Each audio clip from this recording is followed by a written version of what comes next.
Passemos à resolução das perguntas de resposta aberta do teste intermédio de maio de 2012. Portanto, a primeira pergunta diz respeito à parte de complexos, onde dão esta expressão aqui e querem que esta expressão designe um número real. Portanto, queremos calcular o k de modo que a expressão aqui representada designe um número real. Então vou precisar de fazer o cálculo desta expressão. Raiz de 2i ao cubo fica raiz de 2 ao cubo e o i ao cubo, vezes o cis de π sobre 4. Bom, parece-me a mim que vamos ficar aqui com um complexo na sua forma algébrica e temos este cis de π sobre 4 na sua forma trigonométrica. Portanto, como depois temos uma divisão que está na forma algébrica, mais vale trabalharmos tudo na sua forma trigonométrica, algébrica, desculpem. Portanto, aqui ficará cosseno de π sobre 4 mais i seno de π sobre 4. E agora aqui em baixo ficamos ainda com o k mais e ainda temos operações a fazer no numerador. Raiz de 2 ao cubo é raiz de 8, ou se quiserem 2 raiz de 2. E aqui o i ao cubo é menos i. Portanto, vou meter aqui um menos atrás e coloco aqui o i. Cosseno de π sobre 4 naquela tabela dos valores do cosseno, seno e tangente daqueles ângulos principais dá sempre igual a raiz de 2 sobre 2. E agora é só fazer a propriedade distributiva. Para o primeiro dá menos 2, vezes raiz de 2 dá 2 sobre 2i. E o segundo dá menos, outra vez a mesma coisa, 2 vezes 2 sobre 2, só que agora i ao quadrado. Tudo a dividir por k mais i. Este 2 corta com este 2, este 2 corta com este 2 e o i ao quadrado é menos 1. Portanto, no fundo, ficamos com menos 2i mais 2 a dividir por k mais i. Como é que se fazem divisões na forma algébrica? Temos que multiplicar o numerador e o denominador pelo conjugado do que está no denominador. Em baixo ficará k ao quadrado menos i ao quadrado, porque no fundo é o caso notável a mais b, a menos b. Em cima ficaria 2ik mais 2i ao quadrado. Ainda faltam duas multiplicações, mais 2k menos 2i. Em baixo ficamos com k ao quadrado mais 1. E em cima, se eu organizar isto, partes algébricas e partes reais e partes imaginárias, a parte real aqui é menos 2 mais 2k e a parte imaginária será menos 2i menos 2ik. Ok, e nós queremos que isto represente, vamos voltar aqui à questão, que isto represente um número real. Se queremos que esta expressão represente um número real, no fundo queremos que a parte imaginária seja igual a 0. Portanto, isto que aqui está, o menos 2i e menos 2ik tem que ser igual a 0. Ou de outra forma, menos 2ik igual a 2i. E agora os i's cortam, os 2 também cortam se passarmos para lá dividir. Ficamos no fundo com menos k igual a 1, ou seja, k igual a menos 1. Então, o valor de k que garante que aquela expressão designa um número real, ou seja, não tem parte imaginária, terá que ser k igual a menos 1. Reparem que eu apenas me preocupei com o numerador, porque no fundo isto que aqui está é um número, está bem? Isto não há problema nenhum em qualquer valor que seja assumido aqui no denominador, isto dá uma constante real. Portanto, para no fundo esta expressão ficar um número real puro, é a parte imaginária do numerador que tem que ser igual a 0. E está a primeira questão resolvida. Vamos passar já à segunda pergunta. Temos a pergunta de probabilidades. Temos uma caixa com uma bola branca e duas bolas pretas. E uma experiência consiste em retirar uma bola da caixa, observar a sua cor e voltar a colocar a bola na caixa. E efetua-se esta experiência 5 vezes. Qual é a probabilidade da bola preta sair pelo menos 4 vezes?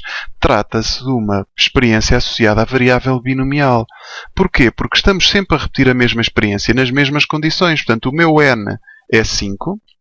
O meu P é a probabilidade de sair bola preta, que neste caso é 2 em 3. E o meu R daquela fórmula, P de x igual a R igual a N combinações de R, P elevantado a R, 1 menos P elevantado a N menos R. O meu R, queremos que saiam pelo menos 4 vezes. Pode ser 4 ou pode ser 5 por causa do pelo menos. Portanto, no fundo, eu quero calcular a probabilidade de ser igual a 4 mais a probabilidade de ser igual a 5. Portanto, ficarão 5 combinações de 4, 2 terços elevado a 4 vezes 1/3 elevado a 1, 5 menos 1 dá 4, e o último são 5 combinações de 5, 2/3 elevado a 5 e 1/3 elevado a 0. Nem preciso meter porque o número levantado a 0 dá 1. Portanto, vamos só passar ao cálculo destas combinações. 5 combinações de 4 dá 5, nem é preciso. Depois multiplicamos por 2/3 elevado a 4, vezes 1/3. E agora, finalmente, a última expressão. 5 combinações de 5 dá 1. É o último elemento da linha do triângulo Pascal. Aqui é 2/3. 2/3 elevado a 5. Mais 2 a dividir por 3. Falta aqui um parênteses. Eu já vou meter no início da expressão. 2/3 elevado a 5. E temos calculada a nossa probabilidade, que neste caso... Eles não dizem quantas casas é que querem, portanto vamos responder, podemos deixar aqui com estas casas decimais, neste caso será 0,461 se formos às milésimas. Eles aqui não dizem nada, portanto podiam pedir sobre a forma de percentagem, podiam pedir sobre a forma de fração irredutível, podiam pedir com casas decimais. Aqui agora a resposta fica ao vosso cargo. Provavelmente o que importa aqui é vocês apresentarem estes cálculos das combinações. Vocês podiam se perguntar, esta é a única forma de resolver esta pergunta com distribuição binomial? Não necessariamente, podiam tentar ver diretamente. Portanto, aqui ter 4 bolas pretas, pelo menos 4 bolas pretas, podem ser todas as bolas serem pretas. Preta, preta, preta, preta, preta, que é 2/3. 2/3 vezes 2/3 por aí fora. 2/3 elevado a 5. Ou então pode ser uma branca e 4 pretas. Ora, as brancas têm 5 sítios onde elas podem ficar. Pode ficar aqui, ou aqui, ou aqui, ou aqui, ou aqui, não é? Temos 5 posições possíveis onde podemos colocar a bola preta.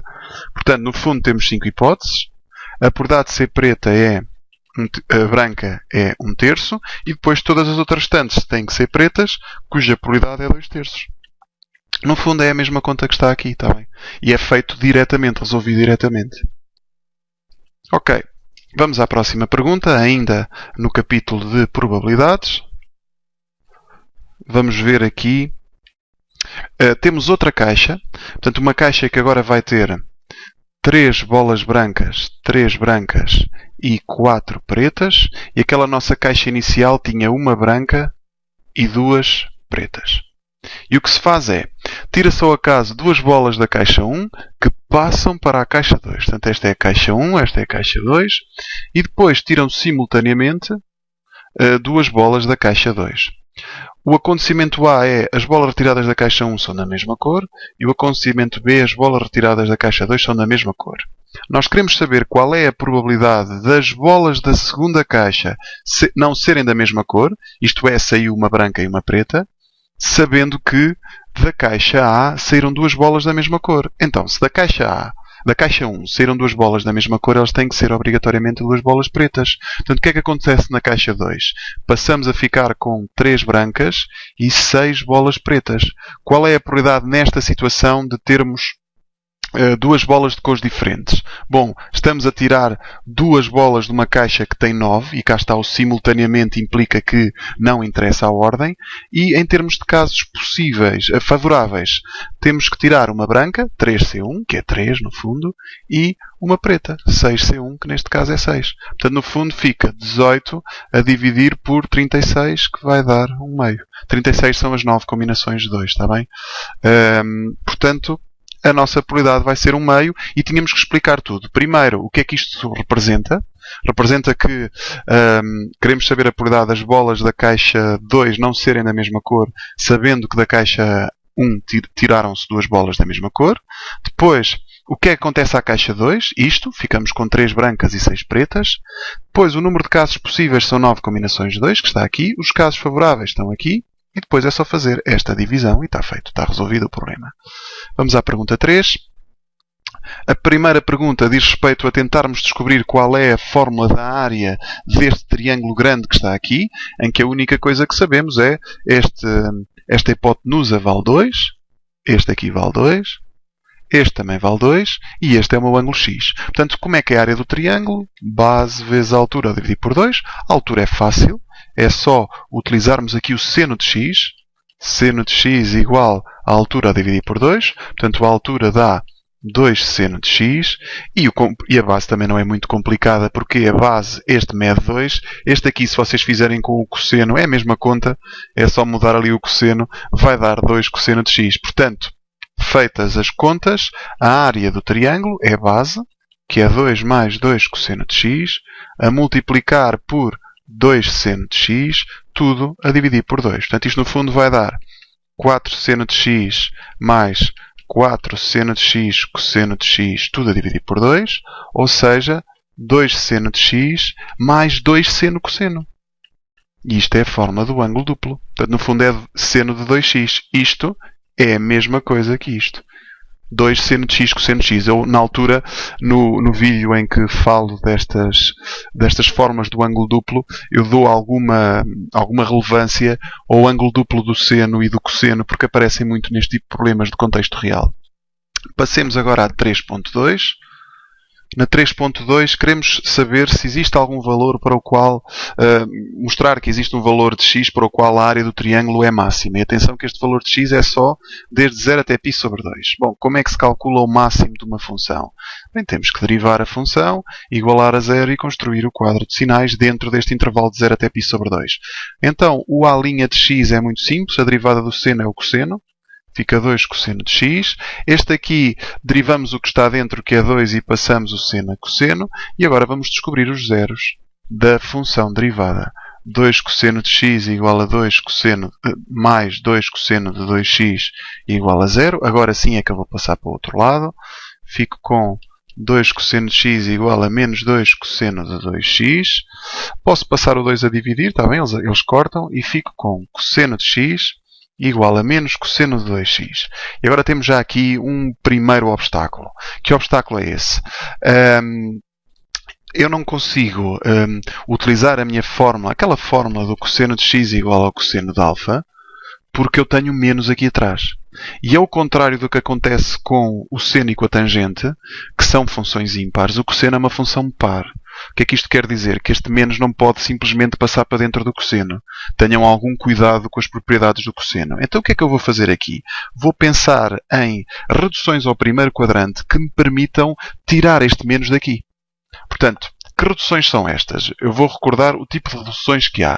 Há as reduções horizontais, em que as funções não trocam, e há reduções verticais, em que as funções trocam. Aqui o meu objetivo não é tirar daqui este cosseno e meter seno, não. O cosseno está lá bem, o que não está aqui bem é este menos.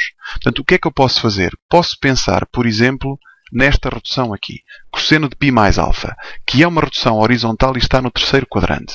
Porquê é que eu escolhi uma horizontal? Como disse há pouco, eu não quero trocar as funções. E porquê o terceiro quadrante? Porque no terceiro quadrante o cosseno e o seno são negativos. Então isto ficaria menos cosseno de alfa. Ou seja, em vez de meter ali o menos cosseno de 2x, se isto for o meu 2x, eu posso escrever cosseno de π mais 2x. E está feito. Também dava com menos. Se estivesse no segundo quadrante também dava, porque no segundo quadrante o cosseno também é negativo. E agora sim posso utilizar esta fórmula aqui. Como é que é a fórmula? Deixem-me cair aqui ao resumo, buscar a fórmula, a equação do seno, do cosseno. Fica x igual a alfa mais 2kπ, ou x igual a menos alfa mais 2kπ, que é o que no fundo eu vou fazer aqui. Fica x igual a alfa, que é esta coisinha toda, mais 2kπ, ou x igual a menos alfa mais 2kπ, e vamos isolar o x e descobrir as soluções que estão dentro do intervalo desde 0 até π sobre 2. Portanto, aqui ficaria menos x igual a π mais 2kπ, e do outro lado fica 3x igual a menos π mais 2kπ. Aqui fica x igual a menos π menos 2kπ, e deste lado fica x igual a menos π sobre 3 mais 2kπ sobre 3. Agora temos que dar valores a k. Para o k igual a 0 não temos soluções, porque dão as duas negativas. Para o k igual a 1 já vamos ter a única solução que eu vou conseguir descobrir aqui. Neste caso, o x dá menos 3π para o primeiro. Portanto, aqui ainda mais negativo dava. E se dessem valores negativos, aqui não vamos conseguir tirar nenhuma solução, porque vão estar todas fora do intervalo de 0 até π sobre 2. Para a segunda, ficará x igual a menos π sobre 3 mais 2π sobre 3. Desculpem, o k não está aqui a fazer nada. Fica π sobre 3. E temos a nossa solução. Portanto, o x é igual a π sobre 3. E agora, se continuassem a dar valor, já ia ultrapassar aquele nosso intervalo permitido. Então, como é que é o quadro de sinais? O espaço para o 0. Depois, entre o 0 e o π sobre 3, metemos também um espacito. E agora acabamos aqui no π sobre 2. Metemos aqui o A' e aqui o A. Se formos à nossa expressão, o 0 e o π sobre 2 são abertos, portanto é sem significado, aqui nem precisamos meter nada. E agora podemos ir à nossa calculadora, introduzir a nossa função derivada, que está aqui, 2 cosseno de x mais 2 cosseno de 2x,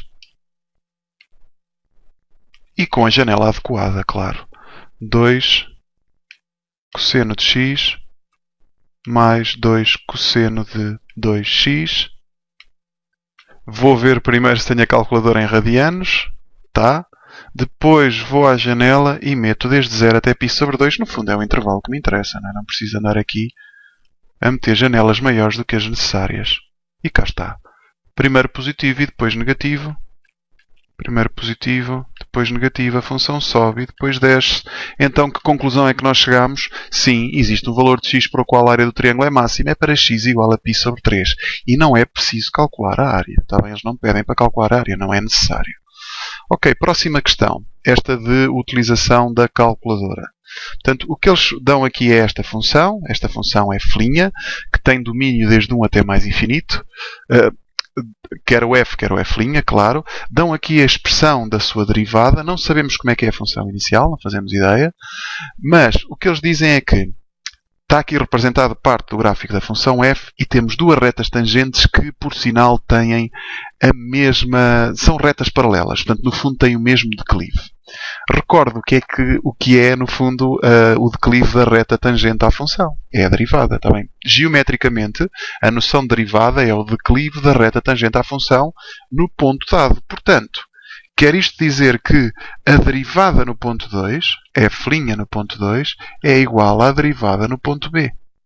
Então o que é que eu vou precisar de fazer? Calcular a derivada no ponto 2. Isto faz-se rapidamente substituindo aqui. Dá 2 ao quadrado menos 4 vezes 2 mais 9 meios menos 4 ln de 1. ln de 1 dá 0. Portanto, esta parte está feita. Fica 4 menos 8 mais 9 meios, que dá menos 4 mais 9 meios, que dá 1 meio. Portanto, esta reta aqui tem declive 1 meio. Quer dizer que este ponto B também vai ter o mesmo declive. Ou seja, a sua derivada dá 1 meio. Então o que é que eu vou ter que fazer? Na calculadora, coloco esta função aqui no meu y1 e no y2 meto 1 meio. E vou ver qual é o ponto de interseção desta reta horizontal com esta expressão. No fundo, vou andar à procura do ponto cuja derivada é 1 meio. Ou seja, que tem o tal declive pretendido.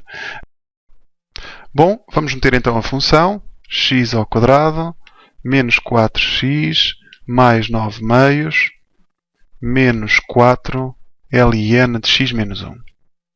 x menos 1. E agora, claro, vou meter aqui 1 meio, que é o valor que eu ando à procura.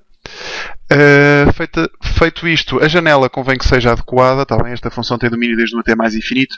Eu vou para aí desde 1 até 5. Provavelmente é suficiente. Pela janela que aqui está, dá uma sensação que a função corta em dois sítios. Parece-me que a janela é muito larga. Vai desde menos 12, não há necessidade nenhuma de irmos de menos 12. Vou desde menos 1 até 3, para aí. Não é preciso irmos muito nos y, porque eu no fundo só ando à procura destes pontos de interseção. Este aqui à partida será o 2. Lá está, confirma-se. E o outro será o ponto 4,139.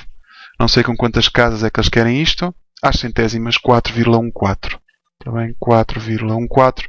Eu vou voltar a recordar aqui. Está aqui o valor 4,14. É o valor do B arredondado às centésimas. Na próxima pergunta, pedem para estudar os pontos de inflexão desta função. Como já temos a derivada, vamos precisar de calcular a segunda derivada e fazer aquela história do costume. Derivar, igualar a zero, construir o quadro de sinais e descobrir o ponto de inflexão. Então, vamos à segunda derivada desta função. Derivada de x ao quadrado é 2x, derivada de menos 4x é menos 4. E depois aqui ficamos com a derivada do logaritmo. Como é que se deriva um logaritmo? Deixamos o menos 4 fora. Deriva-se o que está dentro, que é 1, sobre o que está dentro, que é x menos 1. O que é que precisamos de fazer mais? Passar isto tudo ao mesmo denominador para depois conseguirmos calcular os zeros. Portanto, isto vai ficar 2x ao quadrado menos 2x, menos 4x mais 4, menos 4, sobre x menos 1. Este corta com este, ficamos com 2x ao quadrado menos 6x sobre x menos 1. Vamos ao cálculo dos zeros. Zeros e valores onde a função derivada não está definida. Portanto, em cima, 2x ao quadrado menos 6x igual a 0 dá, no fundo, x igual a 0 ou x igual a 3. É fácil, metam x em evidência. Cá em baixo, o x tem que ser diferente de 1. Mas isso já acelera porque o domínio é desde 1 aberto até mais infinito.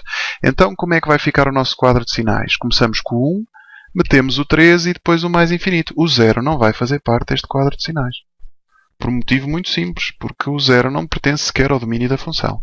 Portanto, aqui é aberto no ponto 1 e agora podemos colocar a expressão da derivada na nossa calculadora para sabermos se ela é positiva antes do 3 ou positiva depois do 3. A nossa função derivada é esta que aqui está. Vamos já passar à representação da derivada. Vamos apagar estas duas expressões. Vamos colocar aqui a derivada. 2x menos 4 menos 4 a dividir por x menos 1. X menos 1. Ok. Negativa e depois positiva. Se vocês forem aqui ver o 0. O 0 está no ponto 3. Portanto, confirma tudo aquilo que eu calculei até agora. Negativa e depois positiva. Com cavidade voltada para baixo e depois voltada para cima, obrigatoriamente aqui vai ter um ponto de inflexão da função. Nós não conseguimos calcular as duas coordenadas desse ponto, porque não temos a função f, mas a abscissa é 3. Está bem? Não é preciso dar um estudo sobre a concavidade da função, porque não é isso que é pedido. Eles só pedem para mostrar que f tem um ponto de inflexão e qual é a abscissa desse ponto. A abscissa é 3. E creio que estamos já na última questão. Mostrar que esta função é contínua no ponto 2. Vamos precisar de calcular o limite à direita, o limite à esquerda e o valor da função nesse ponto. Está bem? Recordem como é que funciona o estudo de continuidade de uma função. Vou voltar aqui ao meu Corel Painter.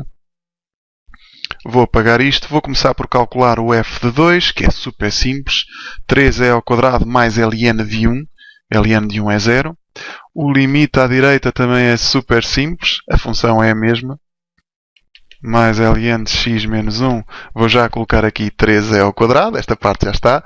Agora sim, a parte mais chata é este limite, quando x tende para 2 à esquerda da função x é levantado a x menos 2e ao quadrado sobre x menos 2.